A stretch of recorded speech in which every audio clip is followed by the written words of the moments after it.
بسم اللہ الرحمن الرحیم۔ السلام علیکم ورحمۃ اللہ وبرکاتہ۔ دین اسلام ایک ایسا دین ہے جس میں مسلمانوں کے لیے زندگی اور موت دونوں کے حقوق ملتے ہیں۔ انسان زندگی میں جو تکریم کا حق رکھتا ہے، مرنے کے بعد بھی وہی حق رکھتا ہے۔ اللہ رب العالمین نے ارشاد فرمایا وَلَقَدْ كَرَّمْنَا بَنِي آدم، ہم نے اولاد آدم کو عزت عطا فرمائی۔ یہ تکریم انسانیت ہی ہے کہ انسان جب مرتا ہے، مسلمان جب مرتا ہے، مرنے کے بعد اس کو عزت و احترام سے غسل دیا جاتا ہے، کفن دیا جاتا ہے، اس کے بعد اس کا جنازہ پڑھا جاتا ہے، دعائیں کی جاتی ہیں، دفنایا جاتا ہے، دفنانے کے بعد بھی دعاؤں کا سلسلہ یہ جاری رہتا ہے۔ الہامی تمام مذاہب میں مردوں کو دفنانے کے احکامات موجود ہیں۔ جو الہامی مذاہب سے تعلق نہیں رکھتے وہ اپنے مردوں کی آخری رسومات اپنے اپنے رواج اور عقائد کے مطابق کرتے ہیں۔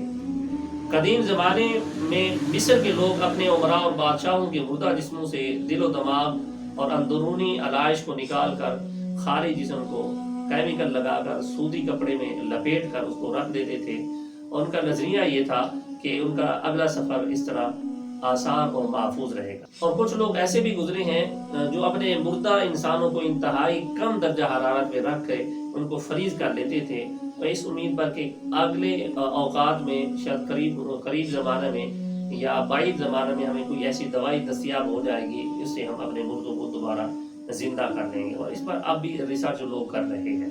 اسی طرح 10ویں صدی ہجری میں یورپی ساحلوں پر بحری قزاقوں کے سرداروں کی لاشوں کو سونا چاندی سمیت ان کو سمندر کے حوالے کر کے وہاں پر آگ لگا دی جاتی تھی۔ اور کچھ لوگ ایسے بھی گزرے ہیں جو مرنے کے بعد اپنے مردوں کو درختوں پر لٹکا دیتے تھے، ان کی شاخوں کے ساتھ ان کو باندھ کے چھوڑ دیتے تھے۔ اور اگر ہم مجوسیوں کو دیکھیں، آتش پرست لوگوں کو، وہ اونچے پہاڑ پہ بنے خاموشی کے مینار ٹاور آف سائلنس میں جا کر اپنے مردوں کو چھوڑ دیتے ہیں۔ اس کے علاوہ امریکہ کے اندر اب یہ رواج پڑ رہا ہے کہ جب بندہ مرتا ہے، مرنے کے بعد اس کے جسم کو ایک سٹیل کی بنی مشین کے اندر ڈال دیتے ہیں اور خاص درجہ حرارت میں جا کر اس کو جسم کو مائع میں بدل دیتے ہیں۔ 20ویں صدی ہجری میں اب رواج کچھ مختلف ہو گئے ہیں، حالات بدل رہے ہیں۔ لوگ اپنی جسموں کو کے متعلق وصیت کر جاتے ہیں کہ ان کے جسم کو جلا کر آسمان میں خلا کے اندر چھوڑ دیا جائے۔ تقریباً 150 افراد ایسی ہیں جن کی میتوں کو جلا کر ان کی راکھ کو خلا میں چھوڑا گیا ہے۔ اور کچھ لوگ ایسے بھی گزری ہیں جنہوں نے وصیت کی کہ ہماری قبر چاند پہ بنائی جائے، اور ان کی جسم کو جلا کر پھر ان کی راکھ کو چاند پہ چھوڑا گیا ہے۔ اب ان کی قبر چاند پہ بنی ہوئی ہے۔ اور ہندو اور سکھ ایسے مذاہب ہیں جو اپنی میتوں کو جلا دیتے ہیں۔ سب سے پہلا مردہ جسے زمین میں دفنایا گیا وہ حضرت آدم علیہ السلام کا بیٹا حابیل تھا، جسے قابیل اس کے بھائی نے قتل کیا تھا، دھوکے سے قتل کیا۔ پھر قتل کرنے کے بعد اس کی لاش کو کندھے پہ اٹھا کے پھرتا رہا کہ اب اسے سمجھ نہیں آ رہی تھی میں اس کا کیا کروں، یہاں تک کہ اس نے 2 کووں کو لڑتے ہوئے دیکھا۔ ایک کوے نے دوسرے کو مار دیا، پھر مارنے کے بعد زمین پہ گڑھا کھودنے کے بعد دوسرے کوے کو اس نے کے اندر دفنا دیا۔ یہ سارا معاملہ قابیل دیکھ رہا تھا، اس نے بھی اپنے بھائی حابیل کے ساتھ اسی طرح کیا، اس نے اپنے بھائی کو گڑھا کھود کے زمین میں دفن کر دیا۔ تو اس طرح پہلا انسان جو زمین پہ دفن کیا گیا تھا وہ حابیل تھا۔ یہاں سے انسان نے اپنے مردے کو دفنانے کا آغاز کیا۔ حضور صلی اللہ تعالی علیہ وسلم نے ہجرت کے بعد قبرستان کی اشد ضرورت محسوس کی جہاں مسلمانوں کی میتوں کو دفنایا جائے۔ چنانچہ حضور صلی اللہ علیہ وسلم نے قبرستان کے لیے بقیع کا میدان تجویز فرمایا جو مسجد نبوی کی مشرقی سمت میں ہے۔ تو حضور صلی اللہ علیہ وسلم نے ارشاد فرمایا مجھے اسی جگہ کو قبرستان بنانے کا حکم ہوا ہے۔ حضرت عثمان بن مظعون رضی اللہ تعالیٰ عنہ وہ پہلے صحابی ہیں جو حضور صلی اللہ تعالیٰ علیہ وسلم کے رضائی بھائی بھی ہیں، جو اہل بدر میں شریک بھی ہوئے تھے۔ ہجرت کے 30 ماہ بعد 2 ہجری کے اخیر میں علالت کی وجہ سے وفات پائی۔ یہ پہلی شخصیت ہیں جو جنت البقیع کے اندر جن کو دفنایا گیا تھا۔ اس کے بعد حضرت اسعد بن زرارہ رضی اللہ تعالیٰ عنہ کی تدفین ہوئی تھی۔ اس قبرستان میں تقریباً 10,000 صحابہ کرام اور 9 امہات المؤمنین اور اولاد رسول صلی اللہ تعالیٰ علیہ وسلم، اہل بیت کرام، اولیاء اللہ اور صوفیاء علماء محدثین کثیر تعداد میں اس قبرستان میں مدفون ہیں۔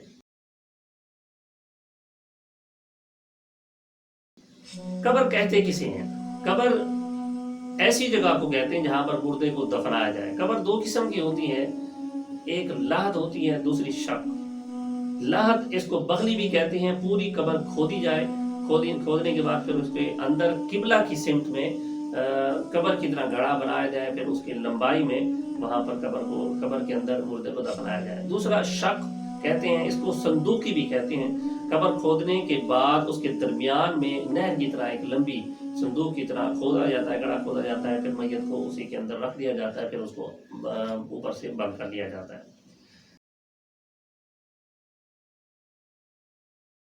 اب یہ شبہ یہ پیدا ہوتا ہے، جس میت کو دفنایا نہیں جا سکا، جس کی میت جل گئی، خاک ہو گئی، اور اس کا جسم یا مرنے کے بعد اس کی جسم ملا نہیں ہے، درندے کھا جاتے ہیں، یا سمندر میں اس کی میت ضائع ہو جاتی ہے، نہیں ملتی، پھر ان کی قبر کی حیثیت کیا ہوگی؟ تو اس کا جواب یہ ہے کہ جس میت کو دفنایا نہ گیا ہو تو وہ بھی آخر کار زمین میں لوٹائی جاتی ہے، زمین میں ہی اس کی قبر بن جاتی ہے۔ اللہ رب العالمین کا یہی قانون ہے اور یہی ضابطہ ہے، کیونکہ قیامت کے دن انسان زمین ہی سے زندہ ہو کر نکلے گا۔ اللہ رب العالمین نے ارشاد فرمایا، منہا خلقناکم وفیہا نعیدکم ومنہا نخرجکم تارۃ اخری، اسی زمین سے ہم نے تم کو پیدا کیا اور اسی میں ہم تم کو واپس لے جائیں گے اور اسی سے تمہیں دوبارہ دوسری بار قیامت کے دن نکالیں گے۔ حضور نبی اکرم صلی اللہ تعالی علیہ وسلم نے ابتدائی دور میں قبور کی زیارت سے منع فرمایا تھا، لیکن یہ رکاوٹ زیادہ دیر تک نہیں رہی تھی۔ ہجرت کے 7ویں سال جب آپ عمرہ کے لیے تشریف فرما ہوئے تو اس دوران حضور صلی اللہ علیہ وسلم نے اپنی والدہ محترمہ سیدہ آمنہ سلام اللہ علیہا کی قبر انور کی زیارت کی، اور وہاں جا کے قبر شریف کی مرمت بھی فرمائی اور وہاں پر دعائیں بھی کی۔ حضور صلی اللہ علیہ وسلم نے ارشاد فرمایا کہ میں تمہیں زیارت قبور سے منع کیا کرتا تھا، بلا شبہ اب حضور صلی اللہ علیہ وسلم نے فرمایا اپنی والدہ محترمہ کی قبر انور کی زیارت کرنے کی اجازت بھی دی گئی ہے، اور تم بھی قبروں کی زیارت کیا کرو کیونکہ یہ آخرت کی ایجاد دلاتی ہیں۔ اور اسی طرح حضرت انس بن مالک رضی اللہ تعالیٰ عنہ راوی ہیں، ارشاد فرماتے ہیں کہ حضور صلی اللہ علیہ وسلم نے ارشاد فرمایا، نہیتکم عن زیارت القبور فزورھا، میں نے تمہیں زیارت قبور سے منع کیا تھا، اب تم ان کی زیارت بھی کیا کرو کیونکہ وہ تمہیں موت کی یاد دلاتی ہے۔ اسی طرح حضور صلی اللہ علیہ وسلم نے قبرستان جانے کی ترغیب دینے کے ساتھ ساتھ وہاں کے آداب بھی ارشاد فرمائے۔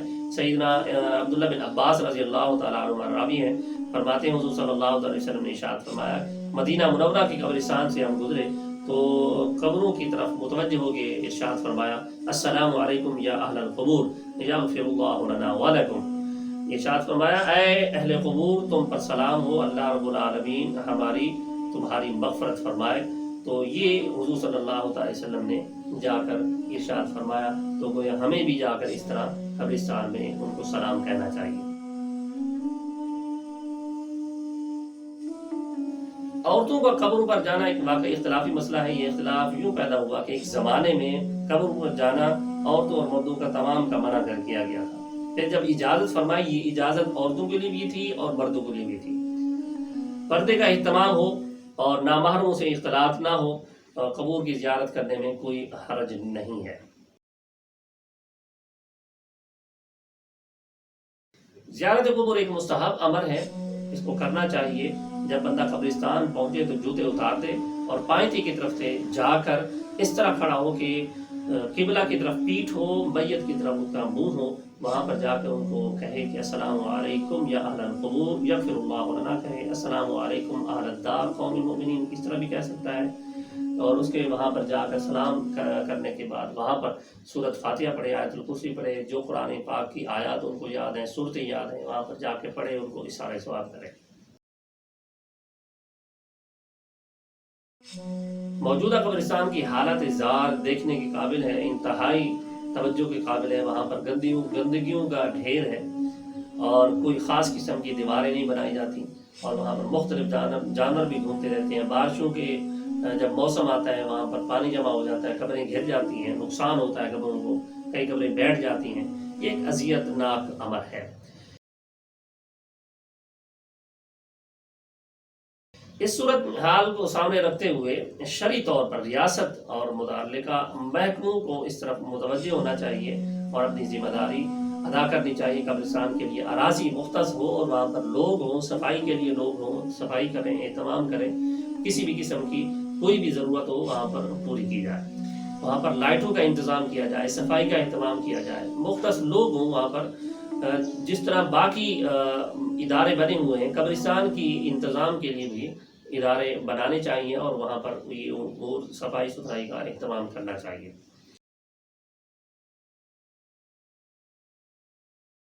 10 محرم کی تاریخ کو قبرستان جانا درست ہے، جائز ہے، اس میں شرعاً کوئی ممانعت نہیں ہے، لیکن کسی خاص دن کا التزام جسے دوسروں کو یہ شبہ پیدا ہو کہ یہ چیز لازمی ہے اور ضروری ہے، اگر نہیں جائیں گے تو گناہ ہوگا، یہ امر نامناسب ہے۔ تو اس لیے ہر سال صرف 10 محرم کو ہی نہ جایا جائے، بلکہ 10 محرم کے علاوہ دن بھی موجود ہیں، جمعرات کو جائے، جمعے کو جائے، ان دنوں کے اندر بھی قبرستان جائے، وہاں پر احسان اسباب کرنا چاہیے۔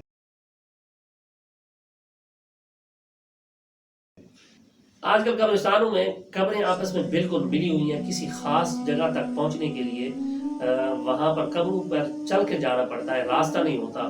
ایسی حالت میں انسان کو بچنا چاہیے۔ مطلوبہ جگہ پر اگر جانا ہے، قبر پر جانا ہے، اگر اسے پتہ ہے کہ میں قبروں کو روند کر جاؤں گا، قبروں پہ چل کے جاؤں گا، تو مناسب یہ ہے کہ وہ باہر کھڑا ہو کے، قبرستان سے باہر کھڑا ہو کے فاتحہ پڑھ لے۔ ثواب کی نیت سے بندہ آئے، یہ نہ ہو کہ الٹا گناہ لے کر واپس جائے۔ تو حضور صلی اللہ علیہ وسلم نے قبروں کی بے حرمتی سے منع فرمایا، کیونکہ احادیث مبارکہ میں قبروں کو روندنے اور ان پر بیٹھنے اور تکیہ لگانے کی ممانعت آئی ہے۔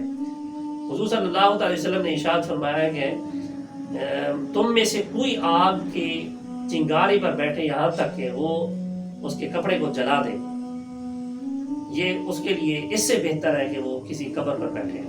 یہ مسلم شریف کی حدیث مبارکہ ہے، اور ابن ماجہ کی حدیث مبارکہ حضور صلی اللہ علیہ وسلم نے مسلمان کی قبر پر چلنے کے بارے میں منع فرمایا۔ حضرت عقبہ بن عامر رضی اللہ تعالیٰ عنہ راوی ہیں، حضور صلی اللہ علیہ وسلم نے ارشاد فرمایا، میں انگارے یا تلوار پر چلوں یہ میرے نزدیک اس بات سے زیادہ پسندیدہ ہے کہ میں کسی مسلمان کی قبر پر چلوں۔ تو آج کل جو قبرستان میں جو پرانی قبریں مسمار کر دی جاتی ہیں، راستے بنا دیے جاتے ہیں، جس طرح قبروں کے نشانات مٹا دیے جاتے ہیں اور پھر ان پر چلا جاتا ہے، ان پہ راستے بنا کے ان کو روندا جاتا ہے، یہ ایک نامناسب عمل ہے، الٹا گناہ ہوتا ہے۔ اور قبرستان کے مسائل کو جاننا چاہیے، وہاں کے انتظامیہ کو جاننا چاہیے۔ ہر بندے کے لیے ضروری ہے کہ قبرستان کے احترام کرے اور قبرستان کی معلومات رکھے، شریعت نے کیا احکامات دیے ہیں، اور قبروں کی بے حرمتی سے بچے۔ اور یہ معاملہ اس لیے بھی ضروری ہے، یہ نہ ہو کہ کل ہماری قبروں کو بھی رونا جائے، ہماری قبروں کی جگہ کو بھی راستے بنا دیے جائے۔ تو یہ امور اس لیے بھی ضروری ہیں کیونکہ ہم نے بھی کل جانا ہے، کسی کا احساس کریں گے تو کوئی ہمارا احساس کرے گا۔ اللہ کی بارگاہ میں دعا کرتے ہیں اللہ تعالیٰ ہم سب کو دین کی صحیح سمجھ عطا فرمائے۔ السلام علیکم ورحمۃ اللہ وبرکاتہ۔